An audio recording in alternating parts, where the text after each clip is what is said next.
a groovy time for a movie time. So grab your gap and grab a seat. But don't forget to get something to eat.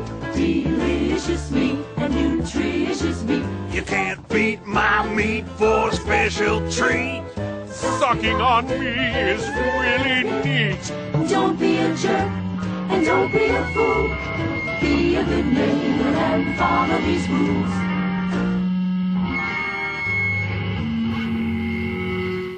Hello and welcome to a special episode of Metal Breakdown that I like to call Metal at the Movies. I'm your host Dirtbag and I've got a nostalgic treat for you headbaggers and heshes out there. From the glorious year of 1982, I've got an adaptation no less, called The Flight of Dragons.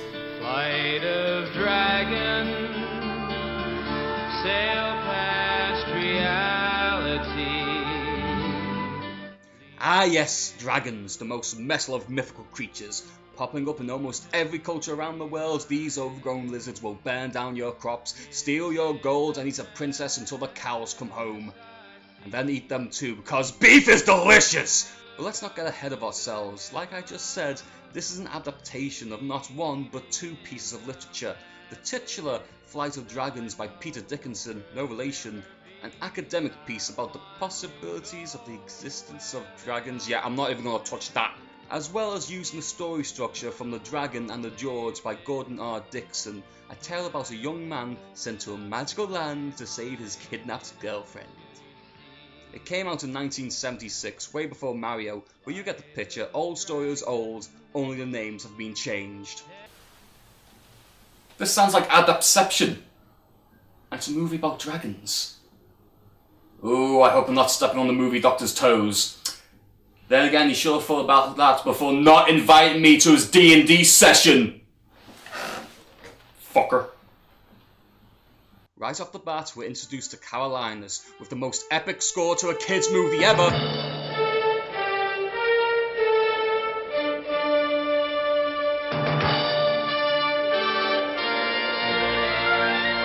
Gorbash! Gorbash! Come!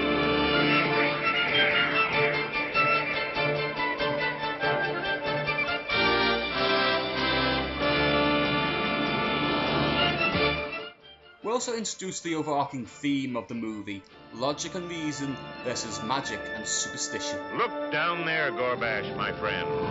On that troubled earth below us, confusion and chaos reign. All mankind is facing an epic choice. A world of magic or a world of science. Which will it be? That's gonna be really important later on, so commit it to memory. And it turns out magic is fading from the world, and Carolinus, the Green Wizard, who kind of looks like an Amish elf, calls upon his brothers, who are also wizards, to a meeting. And it's a coloured-coded family. We've got a blue wizard, a yellow wizard, and a red wizard played by James Earl Jones, making this movie that extra bit more metal. Dear brothers, we meet today in the temple of all antiquity. Come, get on with it. Why did you summon us? As you must have noticed, our magic powers have been growing dim. I have so noticed. It is because man is choosing logic over magic. But why? Because logic is so logical. No, shit. But then Amish Elf proposes that they should pool their resources together to make the last realm of magic. And when you know it, Omadon the Red is having none of this. You would defeat science and logic with a foolish retirement village?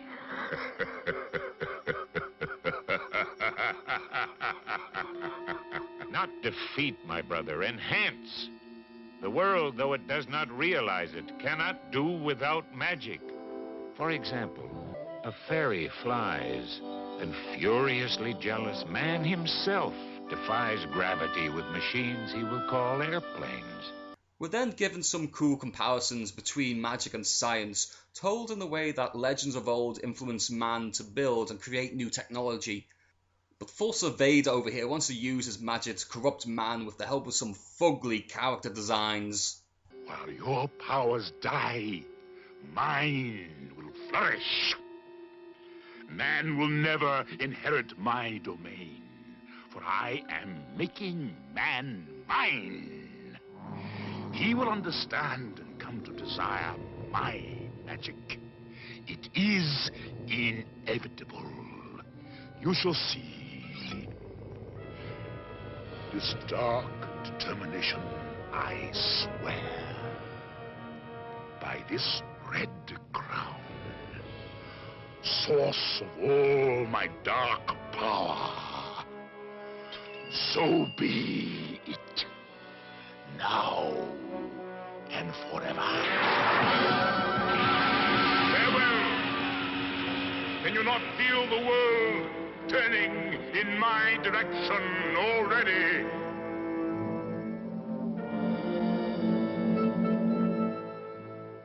Well, looks like the game is set and all the pieces are in their places. It's 3 against 1. It's time for an epic wizard battle! Can his dark magic be stopped? Only by invading his realm and capturing that cursed red crown from his head. You may include me. I will bring the fire of the meteors, the rage of the 7 seas.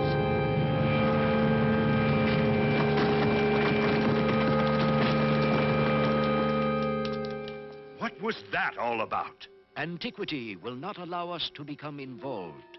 The eternal laws of enchantment expressly forbid the 4 magic brothers from warring on one another. But that plot hole is soon covered up because the powers that be and the rules set up within this universe state that these 4 brothers can never war on each other. But it's soon figured out that Carolinus will have to send a party of adventurers to fight on his behalf. The blue and yellow wizards give Greenie a couple of items which I'm sure will come in handy later. But because of how this world works, namely plot convenience, Greenie has to call upon the Tree of Antiquity to bring us our main character. Search the future. He will be the distant descendant of Great Peter, the Dragon Master. 777 generations separate Great Peter from he whom you seek. But why so many generations away from the original? He is the first of the descendants who is a man of science. Remember that overarching theme I mentioned earlier? No? Well, this movie's going to keep reminding you anyway. A silver acorn? Drop it into the limpid pool of time, and you will find him. And now, farewell. As it turns out, Greenie uses the magic acorn to find our protagonist, Peter Dickinson. Hang on a minute, isn't that the name of one of the authors of one of the books this film's based on? Never mind that. Long story short, Peter gets transported to the magic world, which to him is in fact like a tabletop RPG, much like Dungeons and Dragons, that which Peter himself created. So in this movie, we have the character of Peter Dickinson, who created the game of Flight of Dragons. While in the real world, there's the book of Flight of Dragons by the real author, Peter Dickinson. And that book was made even only entitled into this movie, and oh, my eyes have just gone cross-eyed. I know you can't see it, but... Also, I'm not gonna lie, I'm glancing over the first act because despite of all the plot points and hammering of themes, it's all set up. To make it clear, magic is dying out, Amish the Green Wizard wants to make a retirement realm, Fulsa Vader says screw you, I have dark magic, Greenie then has to play the magical generation game, summoning a Dungeons and Dragons self-insert, and at the very end of the first act, it turns out all but 2 dragons named Smeargle and Gorbash have joined up with Fulsa Vader to protect his magical MacGuffin, the Red Crown.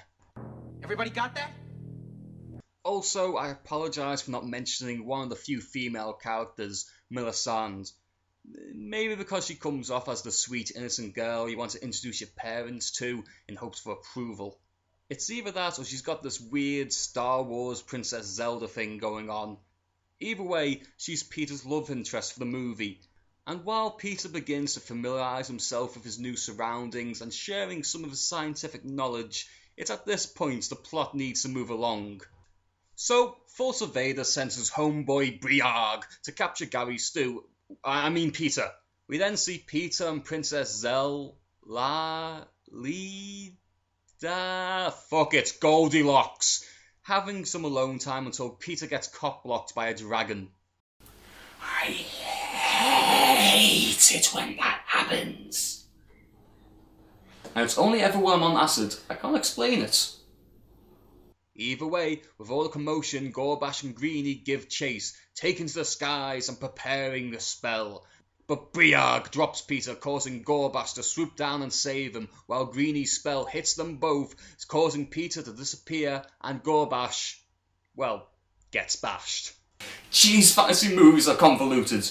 Now, if you at home don't like the sound of my voice, how do you think I feel? I'm at the fucking sixth Beatle over here, lah! Anyway, Gorbash is recuperating while the rest of the characters try and figure out what happened to Peter. Until, wouldn't you know it? It's me, lad, your uncle. Don't you recognize me? Uncle? What? Melisande! I am here, brother. Brother? We kissed. Kissed? What is it, child? Does he know where Peter... He is Sir Peter. Well, of course I'm Peter. By the beards of antiquity, I went and merged them. Merged? Peter and Gorbash are one. Peter is in Gorbash. Well, blast it, man. Undo it. I can't undo till I find out what I did in the first place. But where is Gorbash? He's still inside here with me. I can feel him in the back of my mind. Dragons can hear voices too? I thought I was the only one! We're then introduced to a new character, Sir Orin, who, I kid you not, is a cartoon John Cleese. Just look at that character design. Nay, that inspired character design. The commitment to the very last detail of one of Britain's greatest comical geniuses. Get on with it! Greenie then tells his brothers of his predicament, and I really didn't want to bring this up, but the Yellow Wizard looks pretty Asian to me. Starting to wonder if this is a Rankin Bass production or something by Saban. But as it turns out, False Vader's been using scrying magic to spy on his brothers and learn to what happens to Peter. A dragon that doesn't know how to be. A dragon. Fucking hell, Briarg, it's not that funny. You're burning me robes over here, kids. Now this next scene, I speculate comes straight out of The Flight of Dragons, the book. You know, the one that tries to be an academic piece. Now, I'm just a hyperactive metalhead, but if you were to indulge me... Smeargle has to teach Peter how to be a dragon, which brings the worlds of science and magic together. Smeargle teaches Peter to eat gems and limestone. Swallow it in chunks. Wiggle them around with the gemstones till they're pulverized. It's like birds use grit to grind seed. Yeah, you're getting it. Smeargle explains that this is what gives a dragon its fire and lift in order to fly. To Peter, this is just a chemical reaction in his new dragon stomach, which creates hydrogen gas, making him lighter than air. But what goes up must come down, which leads us to our next question, so to speak. Hey, how do I get down? Without belch. Yes, close the valves and expel gas to come down. Well, go ahead. Turn your head, you dummy.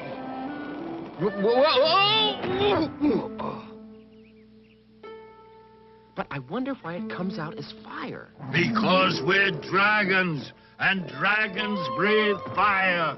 Yeah, Peter! They're dragons! Why do they breathe fire? I don't know. Who knows? I don't know. Maybe because they're fucking dragons. Yeah, but... But as it turns out, dragons can create a spark from the roof of their mouths, igniting the hydrogen, causing them to breathe fire. Jeez, I wanted to watch a fantasy movie, and I get Bill Nye's Science Guy. Anyway, our heroes join up with Basil Fawlty and make camp, which gives us two things. One, a British stereotype, and two, a really awkward scene involving Sir Orin over here having feelings for Goldilocks. You know, I shouldn't really like you so much, all that business with Melisande and Orin. If it weren't for this dragon business, the laws of chivalry would force me to challenge you to a joust. I hope we never come to that, Sir Orin. I do love her with all my heart. Her purity, grace, innocence, and title are an inspiration. Oh, come on, movie. I know he's a knight. I know he's meant to be chivalric. But that's just creepy and oh shit the bed. I've now got a mental image of Basil Fawlty and Princess Zelda making out. And so do you. You're welcome.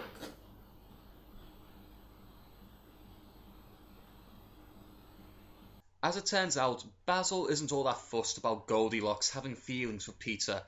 We then see that Greenie has been keeping tabs on our heroes, but loses his Wi-Fi connection. His brother, the Yellow Ranger, then informs him that Goldilocks has the power to pretty much keep tabs on our heroes. And as she utilises these new powers, she hears a strange noise. Do you hear? Strange. Like some insects. Oh, crickets, no doubt. Seems to make my whole head tingle. Yes, it is rather annoying. It couldn't be. They only appear at the seashore. What? Impossible, I tell you. Why are you yelling at me like that? You stupid, slobbering beast! Don't you know sandmarks? Why, you idiotic, tin-coated little goody two-shoes. Peter! It's the brain fire! Blot out the cursed sound!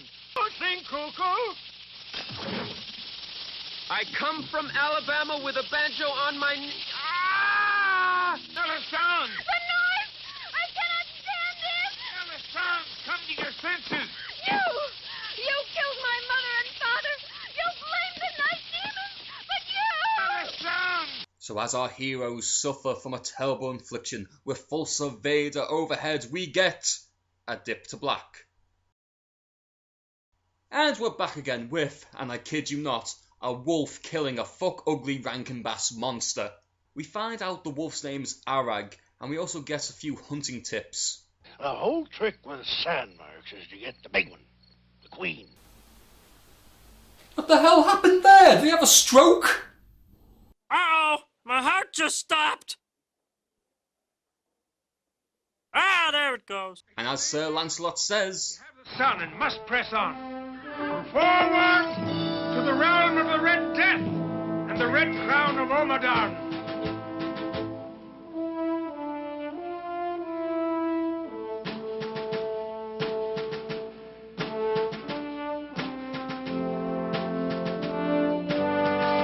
I think the Fellowship took a wrong turn and ended up back in the Shire, and these wee three men are packing.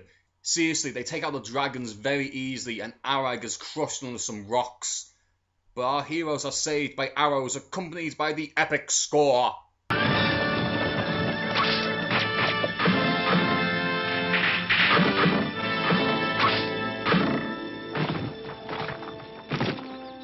Oh, come on. I know he's a talking wolf, but them rocks just fell right on top of him, lads.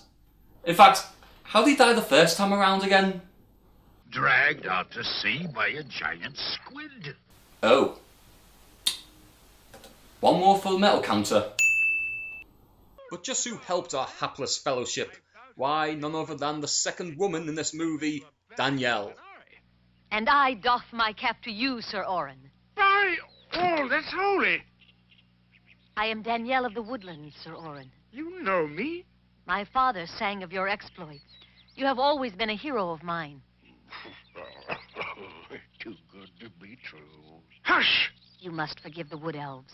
They are petty outlaws, but good at their jobs. And this is their leader, Giles. Movie bears a terrible likeness to Anthony Stewart's head, and I think you should know that.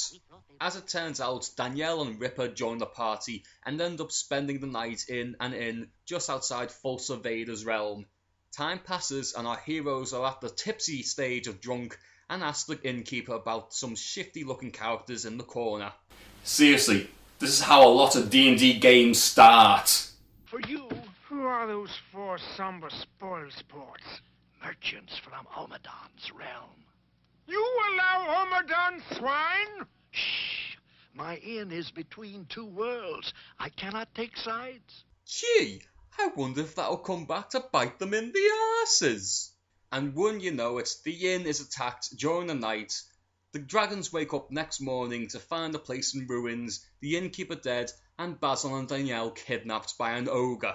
Smeargle instructs Peter how to fight said ogre, and soon we have a fight scene. Hey, you! Come on out and fight! Hey, you! Let's fight! Them's fighting words.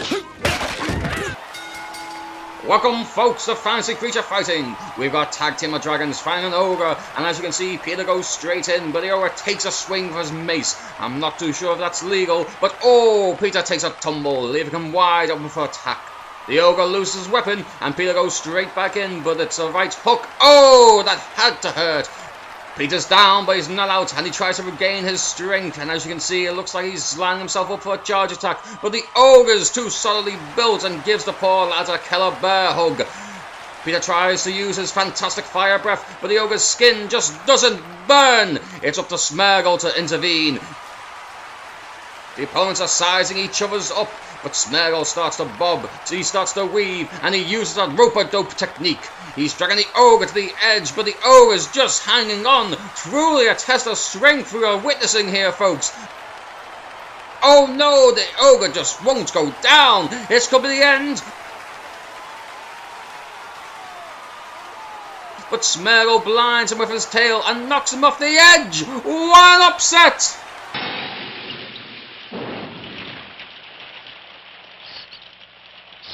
Smeargle?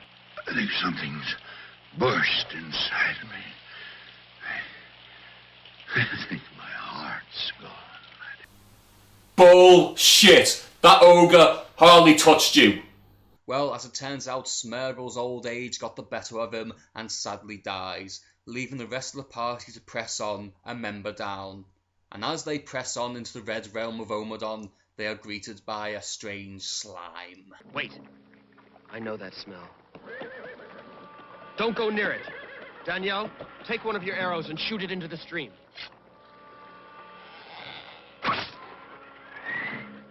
By my father, what is that slime? But it's also a highly corrosive acid, much stronger than anything I ever ran into at the lab. It's got a sulfur base, though. That's what I smelled. You do speak in riddles, old man. What's causing the horrible muck? What is it?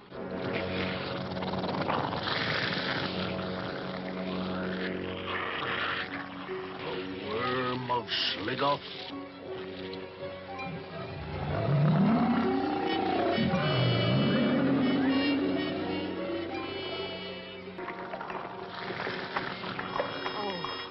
Crawling, filthy. Steady, lass. Peter, fly the others away. I'll remain and do what I can. No, there's a better way.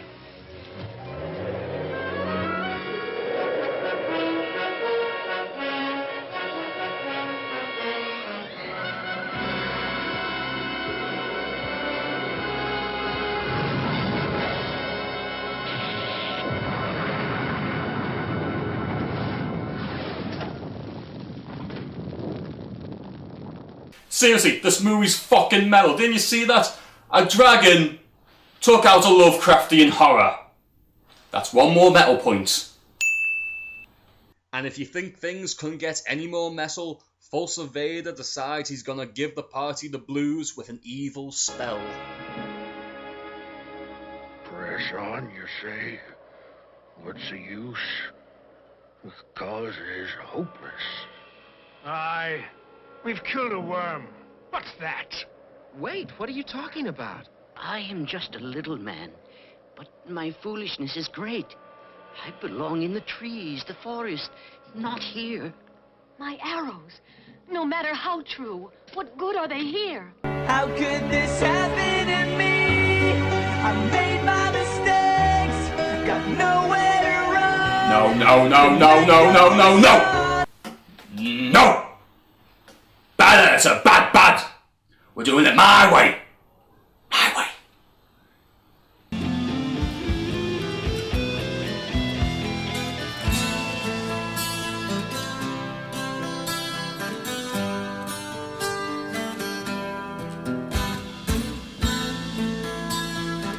And it's at this point in the movie where Peter unleashes the power of the MacGuffins and dispels the evil magic with that golden shield from the first act we only ever saw once. This causes false invaders to finally pull out the heavy artillery in what can only be described as James Earl Jones chewing the scenery. Yes, Briag. It's your turn now. You and your legions. Attack. Demolish. Devour. Burn. Grind them to dust. Go forth, and death be thy destination.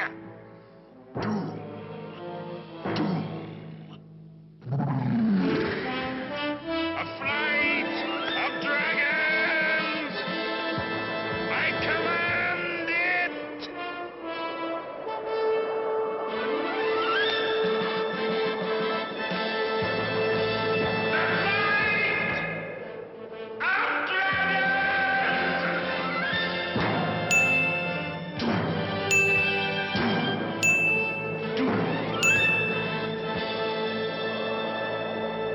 But hey, you know that other MacGuffin from the first act that we only ever saw once? Well... Quickly!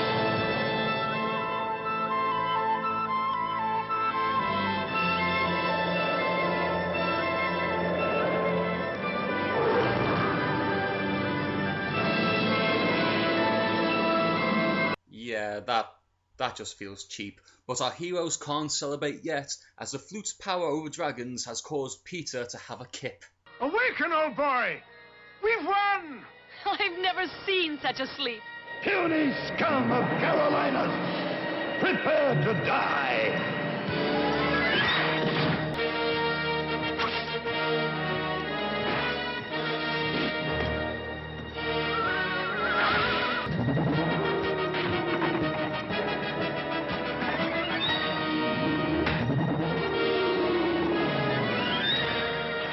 No!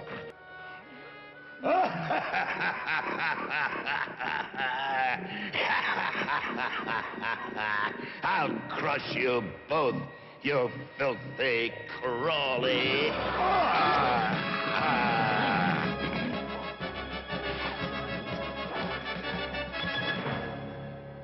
Giles, my darling Danielle, and Arak too. Blade with whom I have lived, blade with whom I now die. Lo, there do I see my father.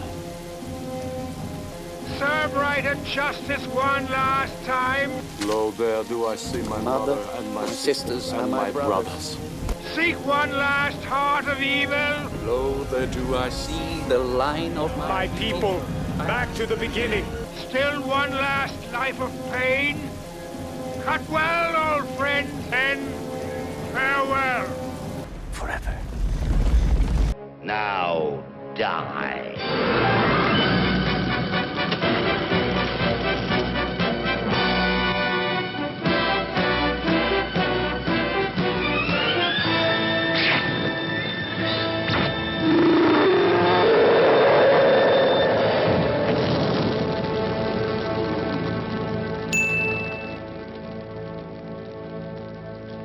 I would have lived a life with thee, lassie.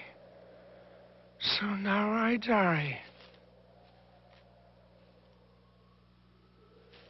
And with Sir Owen's final breath, he dies alongside the woman he just met about 2 days ago.